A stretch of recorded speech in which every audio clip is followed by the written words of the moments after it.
BA honours part first, paper first. आज हम पढ़ेंगे भक्ति आंदोलन। देखिए, मध्यकालीन जो संस्कृति थी उसमें समन्वय की एक महत्वपूर्ण देन भक्ति आंदोलन है। मध्यकाल में हिंदू भी थे, मुसलमान भी थे और दोनों में समन्वय हुआ था। तो उस समन्वय का एक महत्वपूर्ण जो देन है वो भक्ति आंदोलन है। इस धार्मिक आंदोलन जो था भक्ति आंदोलन है, ये कहाँ से शुरू हुआ, कैसे भारत में फैला, इस प्रश्न पर अलग अलग विद्वानों ने अलग अलग मत दिए हैं। परंतु अधिकांश विद्वानों का ये मानना है कि इस्लाम लोग, जब मुसलमान लोग भारत में उनका आगमन हुआ तो उन्होंने प्रत्यक्ष और अप्रत्यक्ष रूप से हिंदू धर्म को प्रभावित किया। इस धर्म के विरुद्ध हिंदुओं की बौद्धिक तथा आध्यात्मिक प्रतिक्रिया मध्यकालीन भक्ति आंदोलन के रूप में प्रकट हुई, है ना। जैसा आपको सबको पता है कि जब मुसलमान लोग भारत में आए तो उन्होंने इस्लाम का प्रचार प्रसार किया, लोगों को ज़बरदस्ती मुस्लिम धर्म अपनाने के लिए बाधित किया। तो उसकी एक प्रतिक्रिया हुई और उस प्रतिक्रिया के स्वरूप जो चीज़ सामने आई वो थी भक्ति आंदोलन। और बाद में इस आंदोलन ने मुसलमान लोगों को भी प्रभावित किया। तो देखिए, मध्यकाल में सांस्कृतिक समन्वय की जो एक महत्वपूर्ण देन थी, है ना, दोनों हिंदू और मुसलमान दोनों का समन्वय हुआ और उस समन्वय की देन हम मान लेते हैं भक्ति आंदोलन। दूसरी महत्वपूर्ण बात यह है कि ये भक्ति आंदोलन है, ये कहाँ से आया, किसकी प्रेरणा से हुआ। तो इसका हम ये कह सकते हैं कि जब मध्यकाल में मुसलमान लोग जब भारत में आए तो प्रतिक्रिया स्वरूप इस भक्ति आंदोलन का उदय हुआ। हालांकि हम जब आगे पढ़ेंगे तो हम ये मानेंगे कि भक्ति आंदोलन का प्रारंभ बहुत पहले से हो चुका था, पर मुख्य रूप से जो उसका प्रचार प्रसार हुआ वो मध्यकाल में मुसलमानों के आगमन के बाद हुआ। अब आप ये देखिए कि ये जो इस मुसलमानों के धर्म के विरुद्ध जो ये एक बौद्धिक आध्यात्मिक प्रतिक्रिया थी जो भक्ति आंदोलन के रूप में उदय हुई थी, इस संबंध में कई लोगों का अलग अलग मानना है।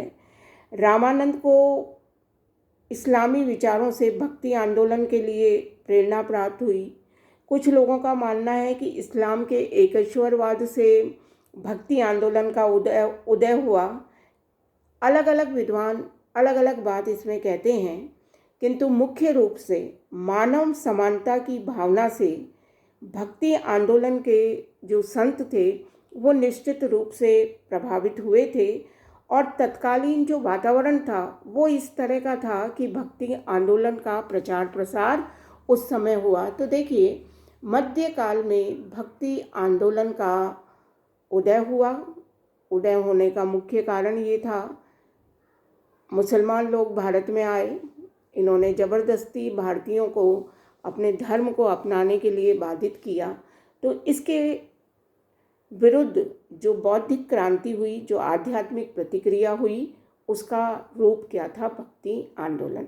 अब आप ये देखिए कि भक्ति आंदोलन का अर्थ क्या है। पहले 3 पॉइंट आपको समझ में आ गए होंगे।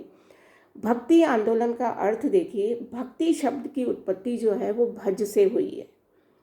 ये संस्कृत भाषा का शब्द है जिसका अर्थ होता है भजना या उपासना करना।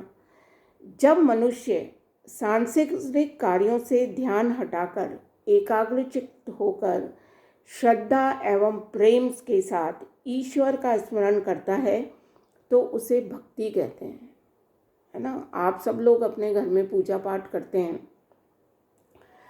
हम घंटी बजा के आरती गाते हैं, भगवान का स्मरण करते हैं या कोई भी चीज़ करते हैं, तो उस सब को हम क्या मानते हैं कि ये भक्ति ही है। तो वो भक्ति करने वाला जो व्यक्ति है वो क्या कहलाता है, भक्त कहलाता है।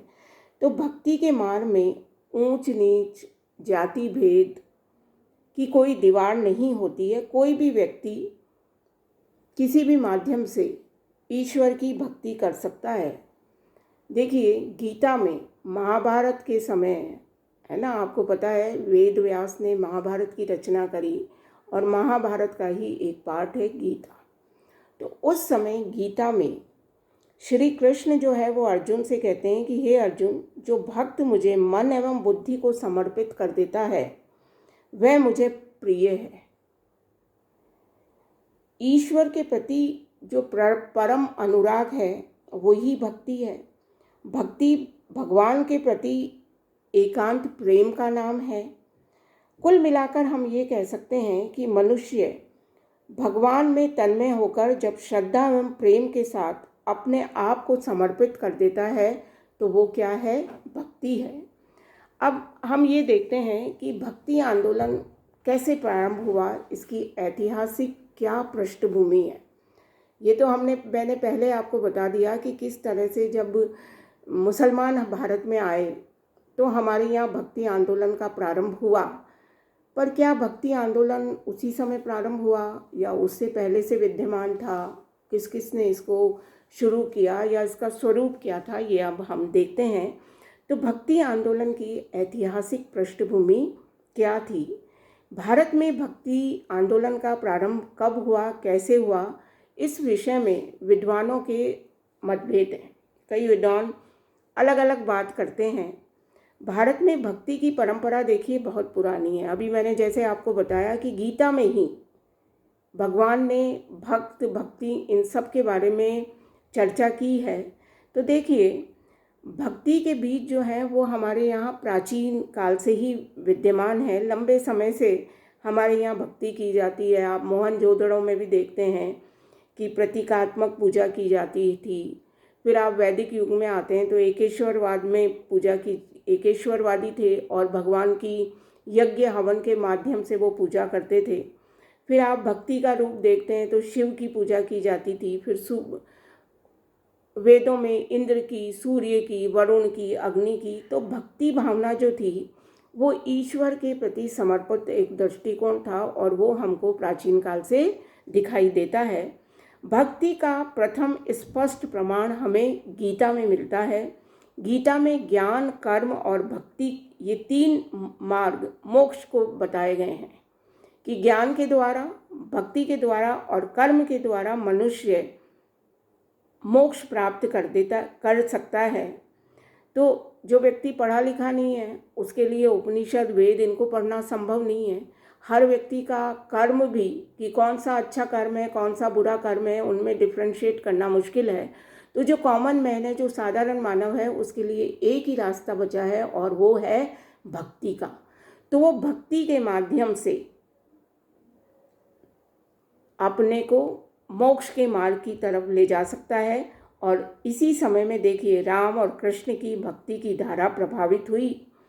तो जो और भागवत धर्म जो था, इसकी चर्चा मैंने भागवत धर्म के बारे में भी आपको बताया था। तो इसकी चर्चा में हम पहले कर चुके हैं, जिसमें भागवत धर्म में नारायण की सगुण भक्ति जो थी उसके बारे में बताया गया है, मोक्ष के बारे में बताया गया है। तो देखिए, गीता में हमको स्पष्ट रूप से भक्ति की धारा मिलती है। भक्ति परंपरा का प्रारंभिक जो विकास था वो दक्षिण भारत में हुआ।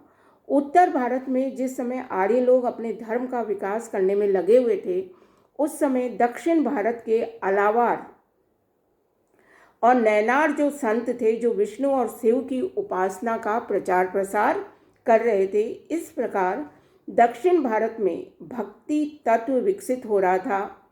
जो अलावार संत थे, इन संतों की 12, ये संख्या 12 थी और ये संत जो थे इनका भगवान की भक्ति में अटूट विश्वास था। ये विष्णु के उपासक थे और भक्ति के द्वारा मोक्ष प्राप्त करने पर ये अत्यधिक बल देते थे।